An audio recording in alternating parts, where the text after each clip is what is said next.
So right down there where my finger's pointing is where the leak is, and it's basically impossible to see it on camera. So it's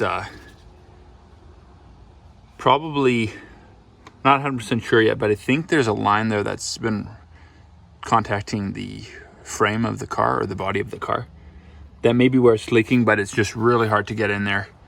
So I'm gonna spray some cleaner, see if I can locate exactly where it's leaking from. And then underneath,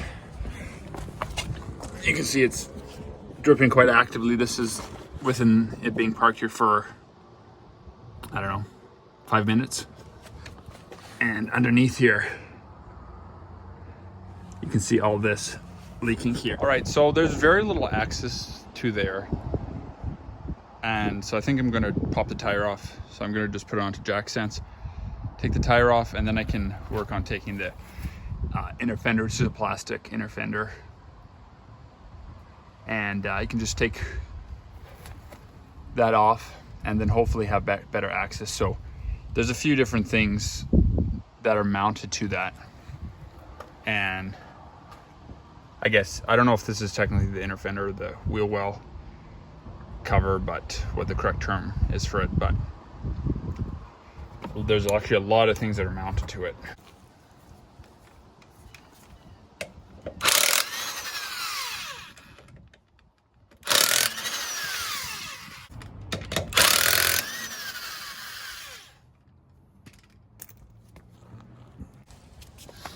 Okay, so there's this clip here that holds the corner in, so I'm going to start off by taking this off, and that's a metric, so I'm going to have to go grab a metric. All right, so that's a 10 mil on my car, at least. Yours may be different.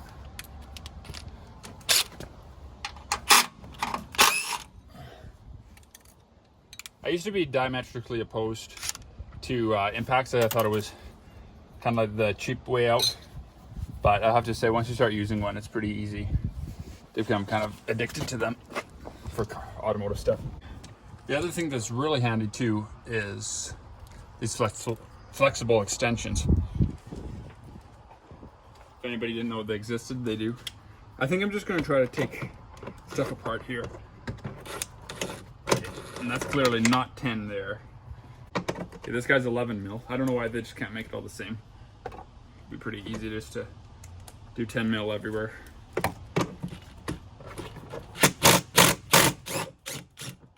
So there's a stud that goes through the plastic cover. There's two of these.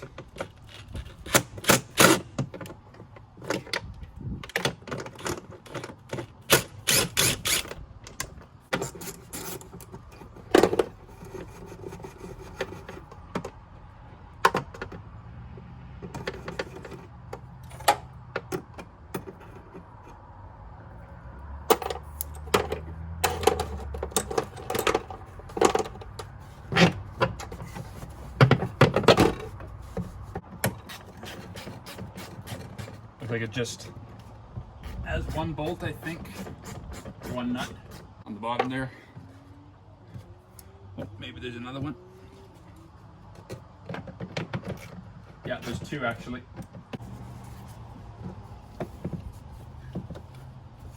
So that should be sealed. Just gotta find somewhere to set it without wrecking it.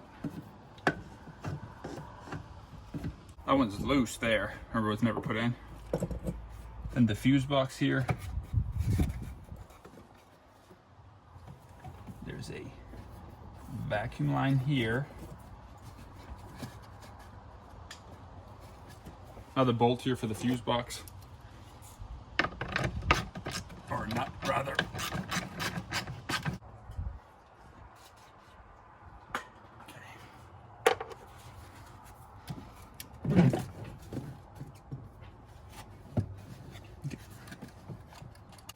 Yeah, and then there's this contraption here, which is 10 mil.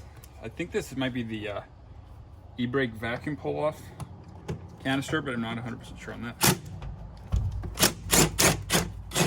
These are 10 mil.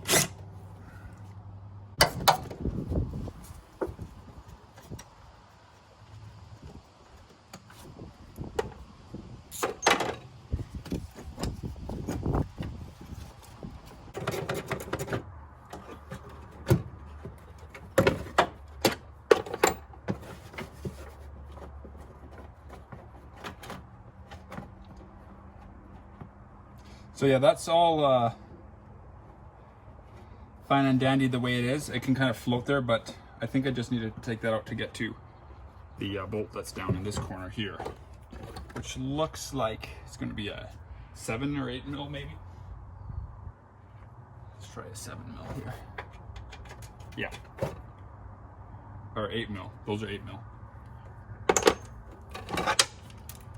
So these are the two, they hold the front cover in, or the front part of the cover in.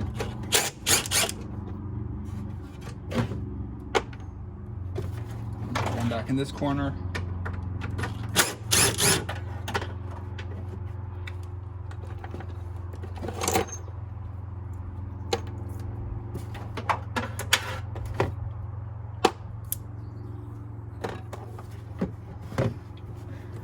And then, unless if I'm missing something, everything else is going to be on the inside, or on the other side.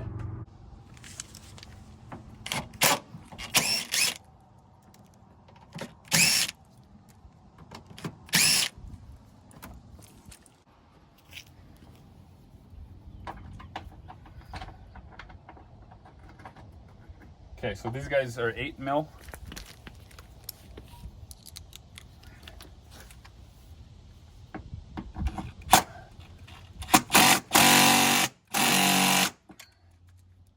Does not have enough torque to get that loose for some reason. Not sure why. Reverse seems to be a little weaker on this one.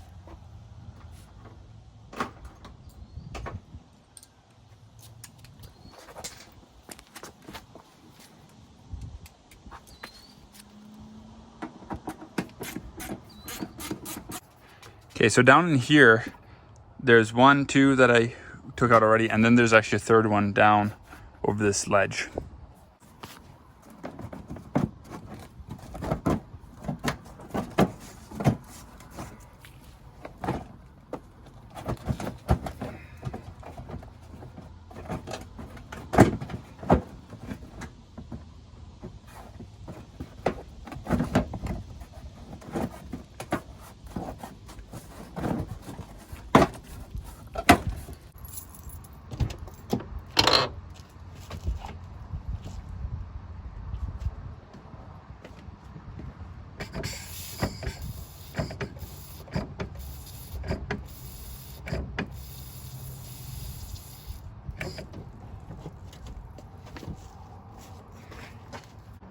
All right, so as it's pretty obvious from that clip there, that brake line is leaking, and it turns out it's exactly what I was kind of assuming it would be.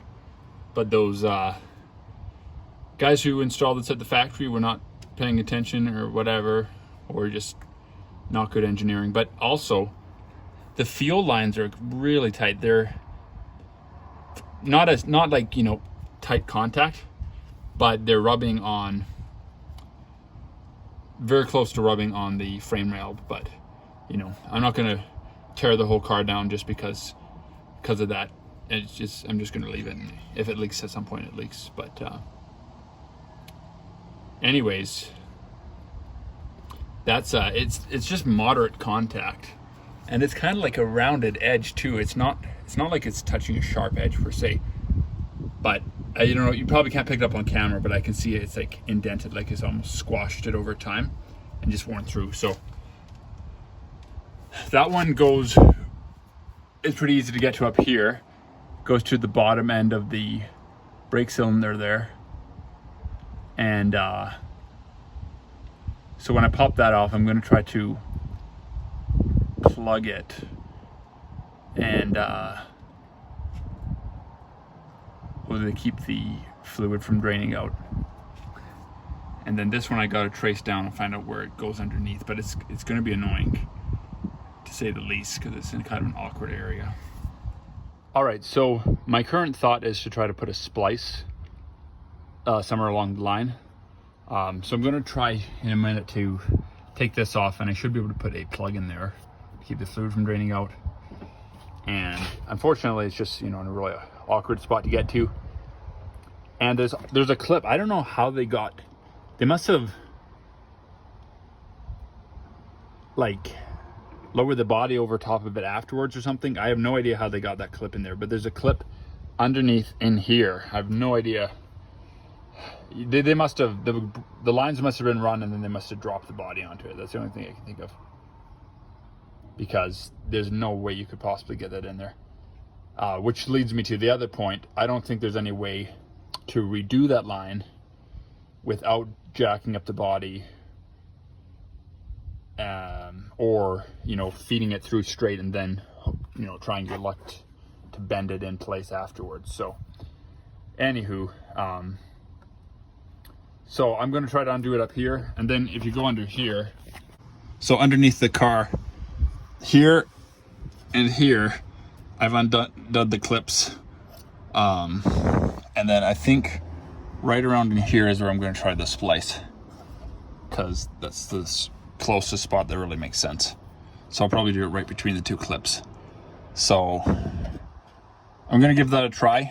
I'm going to have to go to the parts store and see if I can pick up a joint piece and go from there.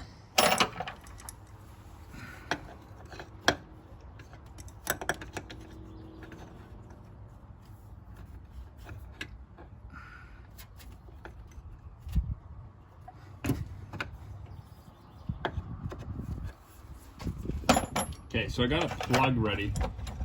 I always confuse the different threads because this looks like a finer thread to me, but I'm gonna see if I take that out, if I can put in a plug thread, a 1/4-inch pipe thread. They sometimes seem to work together, but I still haven't quite sorted all that stuff out in my mind. Okay, well, it's not really leaking. Yeah, those are different threads.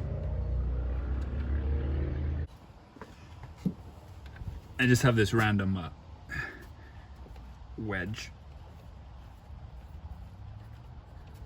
Oh well, it's perfect. It kind of just like threads in there. So just try to keep that fluid from coming out or anything from getting in there. And this is a bubble flare here. Okay, so I'm just gonna try to cut it here.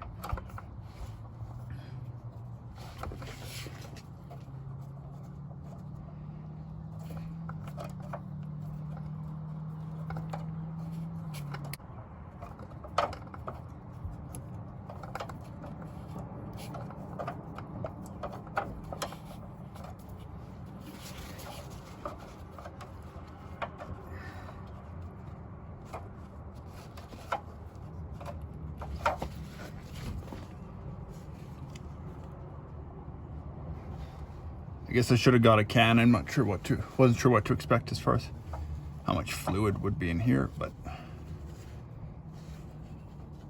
before I go much farther, I'm gonna grab a bucket. Actually, if I can grab this one right here.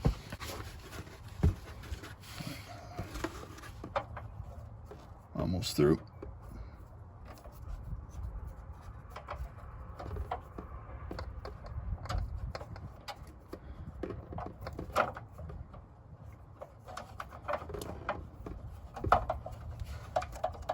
I think I'm through. Nope, not quite.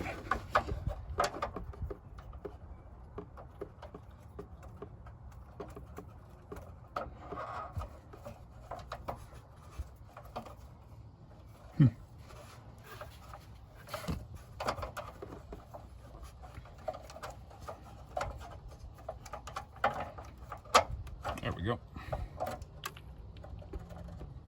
All right, so I had to do another cut closer to the front of the line just so I could get it out. But you can see here's the culprit. So that'll focus. Where are you? Anyways, you can see that just, yeah, it was on a flat surface, but I guess just with the pulsating from the brake fluid going through, it just wore a leak, and thankfully I caught it today, because I had noticed there was a leak under the car, and I was like, well, I'll look into it, you know, as soon as I can. and I didn't know it was brakes. But then today, I was about to take the car somewhere, and the brake light came on. So I was like, "Oh, e-brake on or what?"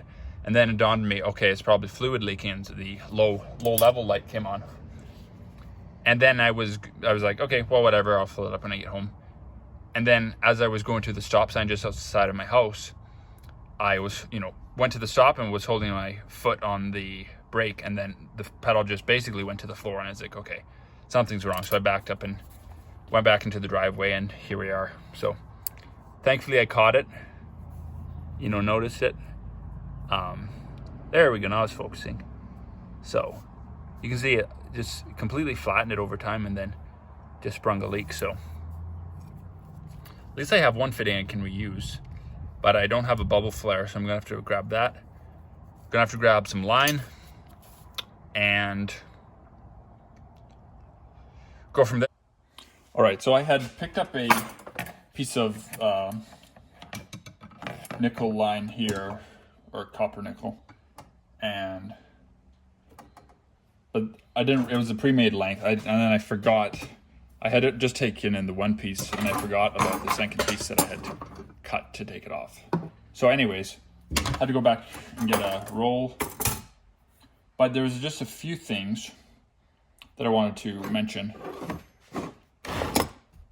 Well, the reason I wanted to go with this is because, again, this is a bubble flare, and I actually went and bought it and then didn't realize it was too short until this evening. So anyways, that's back to square one with that, but I'm sure I can use it down the road. So I'm gonna roll this out, cut the end off, and then reuse my fitting here, because there's a couple things I noticed. So on the original fitting, it is more like a fine thread, and if you go into like the auto parts store and look at the pre-made line, there's a huge array of different lines, and there is indeed an actual coarse thread. So that plug that I wanted to use on the master cylinder, that would work in some applications, but just not in this one. I was surprised. I had no idea how many different sizes of these there were, but I could not find anything this size, which is interesting, but also fine because I can just reuse it. And then also the other thing too is, in my research at the store there, they had a display and a chart with all this different kind of stuff, and they referred to, like, what did they use the term as, like domestic? It wasn't domestic, but it was like American bubble flare, and then there's like European bubble flare and Asian bubble flare. They all look very similar to me. I don't know what the difference is. The one difference I did note is the back, right behind the shoulder here, on the American ones, it's flat, and the other ones are more like it's also bubbled at the back. And then the other thing too is, with this fitting that came on the car, I apologize if the lighting's not the greatest, but there's a taper on the face of the fitting here. So I'm kind of wondering if this design on the Crown Vic has like a seating surface for the bubble flare, and then a secondary seating surface for this, kind of like a 37 degree AN style. Because, and I don't know, somebody could maybe chime in if you know any better. I'm just going to pull down my fitting jar here and show you, because most other flares, and this was actually off of the bubble line, but it's just completely flat here, whereas this one has a taper. So I'm thinking that these are engineered with like a secondary sealing surface. So, and then yeah, there's lots of different kinds of line. This was copper nickel, which is actually, I thought it was like inferior to steel. It might be to stainless steel, but as far as just like regular galvanized steel, whatever they use, this actually is supposed to be stronger. It has a higher burst point apparently. So, and then the other thing too, just a side note, is if you've never heard before, brake cleaner takes paint right off of stuff. So that's why this would be a cheaper paint, but that's why you're supposed to, it tells you in your manual and stuff to be careful not to spill it on your fender or whatever. So anyways, I'm going to cut this end off here because I can't use these fittings. These are completely different. if it takes paint off of this, you kind of wonder what it does to your body if you get it in on your skin. So I'm just going to take off just enough. That actually cuts really easy. So what came on the line here is just a double flare. So I do have a bigger cutter with a very cheap deburring tool. It doesn't work great. So I can just slide this fitting off and reuse that. I'd actually already filmed this part of the video with this line, and I already kind of pre-bent it, and then I went to put it on and I was like, oh, I completely forgot that I had to cut off a second section. So went back to the parts store. This roll has been there for like a couple months at least. I keep seeing it there. So I finally was the one that bought it. Anyway, so I'm kind of remaking this part of the video. So anyways, what I do need to do is just roll this out. And then what I did is I took my old piece. So this is the piece that actually matters. From this point on, so this is where the leak is. From this point on, I'm just going to run it straight and then curve it around underneath.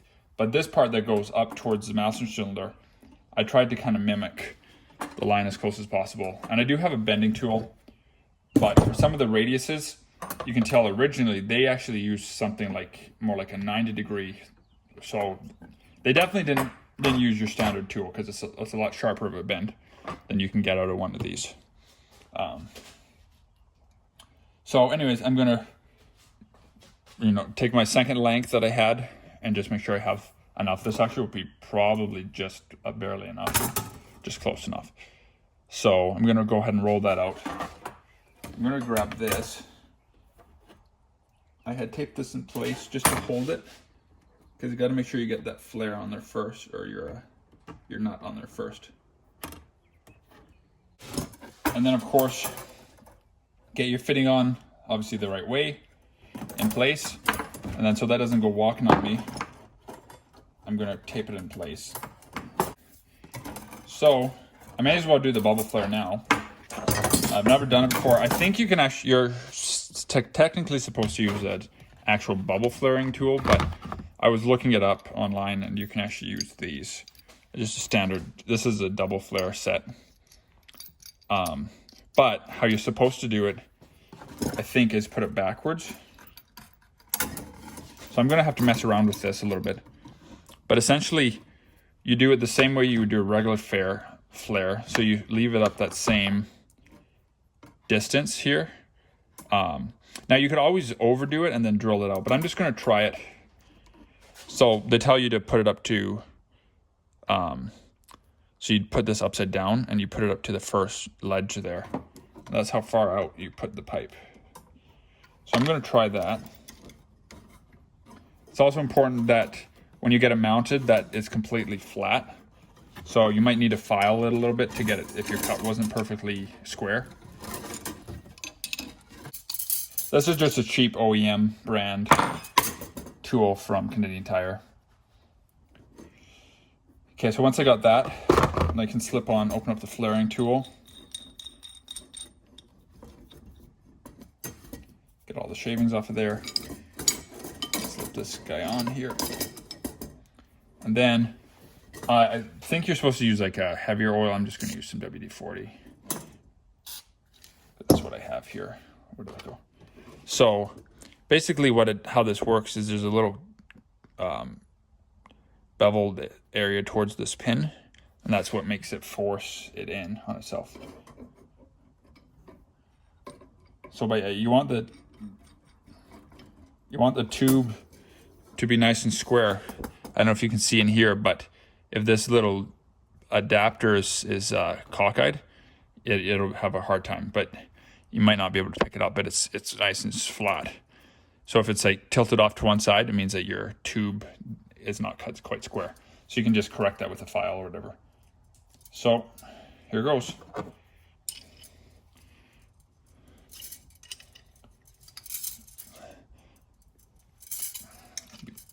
guess okay to mount this in a vise or something, but I don't have that.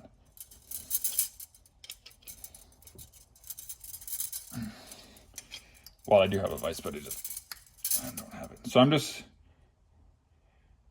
actually might just mount it in the vise here for a second, just so I can get this nice and snug. Let's see how this turned out.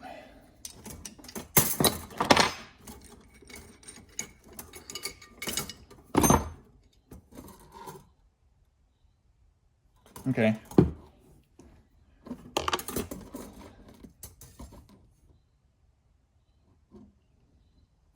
Yeah, a lot of guys say that they've done this and it does not leak. That looks... The problem is it's like already pre-flattened.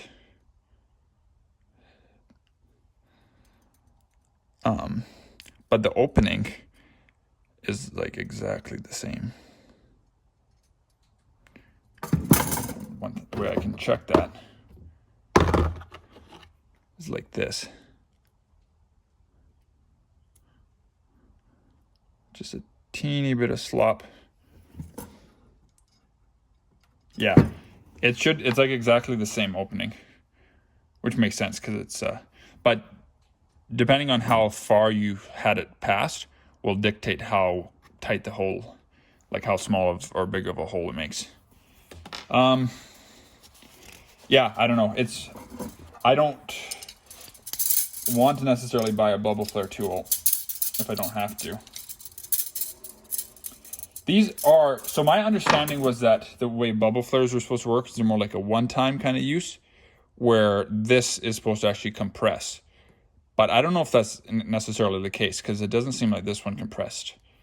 So, not 100% sure on that. It's close. It's very close, but it's definitely not the same thing. Well, I think I'm going to try it out. If it leaks, it leaks. But at least I'll know right away, and I don't think it's like going to be a problem with it starting to leak down the road, but I don't know. All right, so I got the preliminary routing done. I don't remember exactly where it was before, but it's more or less in the same vicinity, so I can tweak it, but it's not going to be original for sure, but I just need to get this done. So, but the big thing is just making sure it doesn't root against any hoses or essentially rub on anything. So it's better, got it sorted out, but trying to get it back into that clip that's under there is really, really hard. Again, I think they must have, had the stuff run, just loose here, plop the body on, and then drop the engine in the factory, because I don't see how else. Anyways, I'll just show you something under here.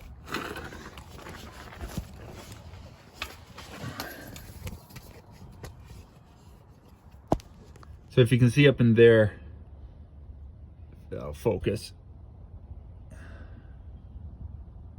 I don't know how well that'll focus. But the white clip, it's supposed to go into, and you can see my line here, the shiny one. It's supposed to go in one of those smaller ones, but I just cannot get it in there. I felt like I was just going to break the clip. I tried a bunch of different things. So anyways, I ended up just kind of slipping it to the top one, and I think that'll have to do.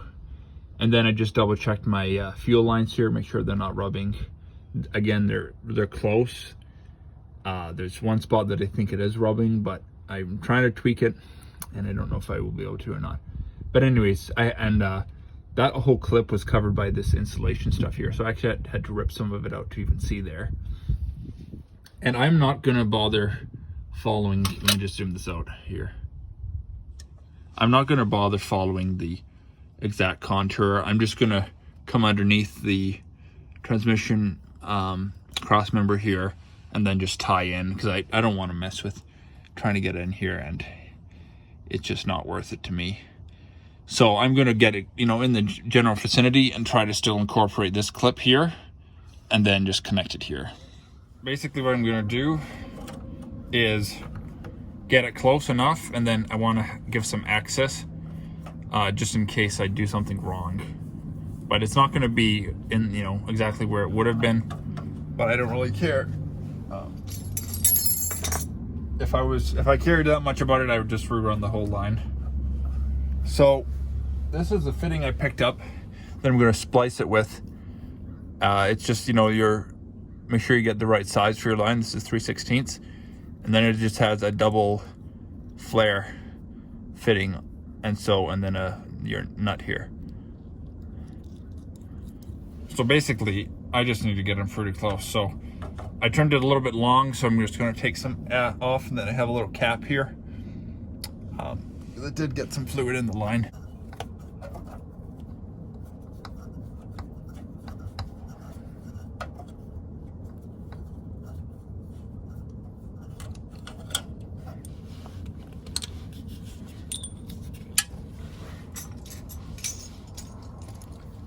All right, and then I'm just going to clean up my lines here and put a flare in.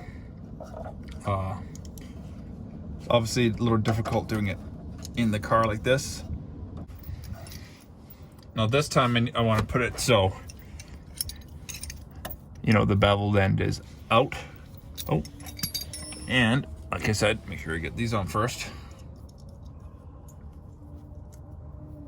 and that they're the right way, pointing the right way.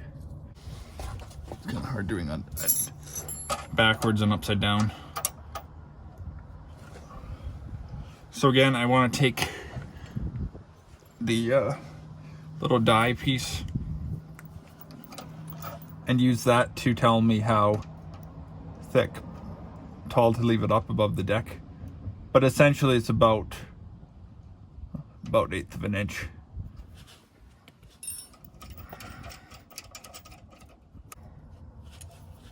Okay.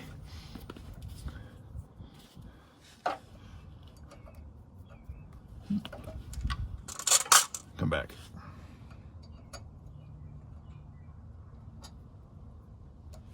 Looks to be fairly straight.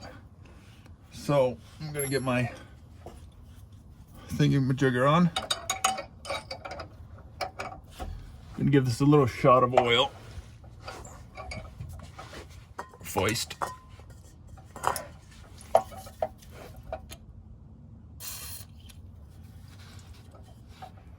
Ideal, it should be like a cutting oil or something, but this will do. And then you put that inside, snug her down. Yeah, it's sitting fairly flat. And then this guy, you just want to go until it bottoms out.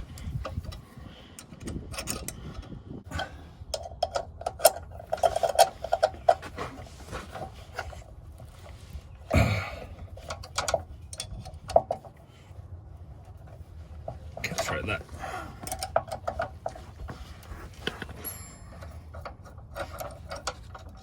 That's better. Okay, and then you take off the little adapter, and there's one for each size of tubing, if I didn't mention that. Then you just put the beveled tip straight in there. Try not to bend that line, but it's definitely not. And then this goes basically till that bottoms out, and that creates your. So the first one does your double part of it, so it bends it over on itself, and then this part does the final part. All right, so got those both done, and if I can find my jointer piece here, so I can just do one at a time and then put them together actually. So and you want to get these tight, but not over tightened. There's something called the flats method for tightening, but in all honesty, I can't remember how that goes. But it's like, there's a chart. But if you look up like JIC or AN fitting flats method, you'll probably find what it is. But essentially, I think for fitting like this size, if I remember correctly, basically from snug, you want to go from move the flat to the next closest flat. So say this was these two lined up at you know, and it was snug. I'm already snug, but this one should, I think, go to line up with this flat, if I remember correctly. So,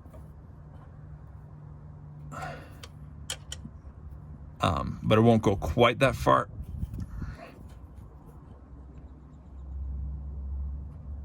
Actually it did. So, definitely better to under tighten it. And if it leaks, you know, always check for leaks and stuff. Because if you over tighten it, it's going to leak anyways, and then you're back to square one. So, that goes in. Now I can get this guy together here. But that flats method, it gives you a chart for all different sizes. Oops, holding the wrong one. And it just takes all the guesswork out of it. It kind of takes the blame off of you. I forgot to count where this guy was here.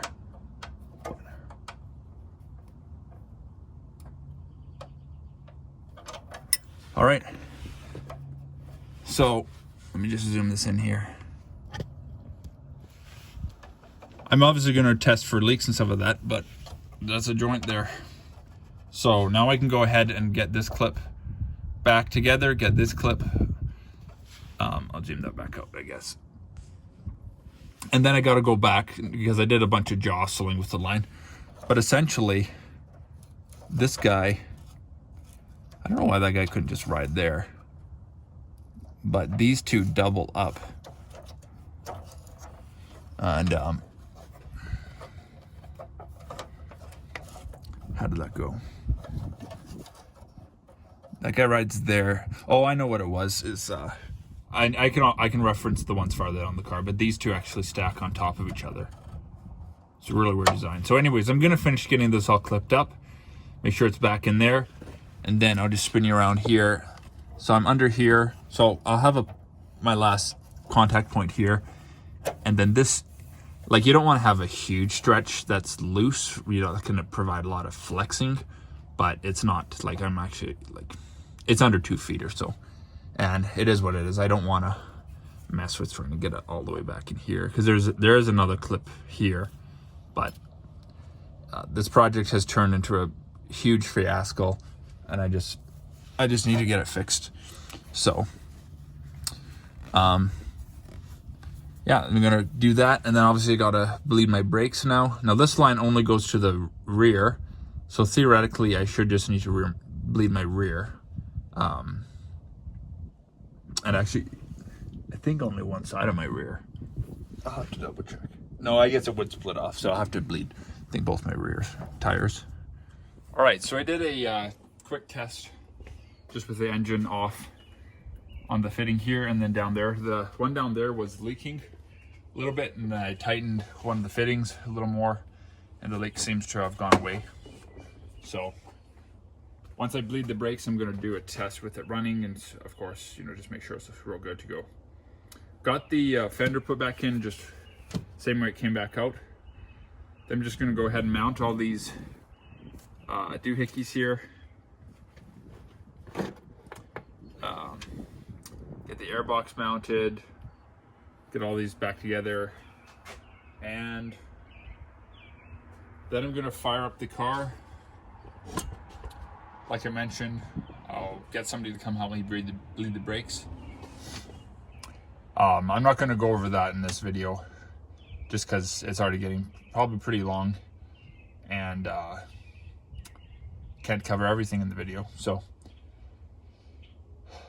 but I'm sure there's some good videos out there if you're not sure. But basically, there's a couple different ways to do it. There's like a newer, or I don't think it's new, but it's new to me, called gravity bleeding. I've always just done it the way the manual, you know, my manuals would teach me. So I've been doing it this way since I was a kid. But basically, you get a hose that fits right over top of the bleeder valve, and, you know, put the wrench on first. Then you have somebody press on the brake once. You can do one pump. It's not a good idea to just do multiple pumps, but, you know, get somebody to step on the brake, and then they keep pressure on the brake. You open the bleeder valve, you know, bleed it that way, and just keep doing that until there's no more air coming out. I will do, probably what I'll do is a separate video on how to bleed brakes, so stay tuned for that. But anyways, yeah, aside from that, it's just basically get it back to the way it was.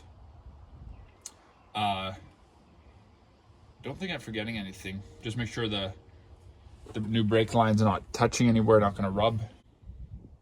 I wouldn't say it was fun, but I learned a lot, and so hopefully you also learned something, and hopefully I was able to be of some assistance. So thanks for watching, and I will see you in the next one.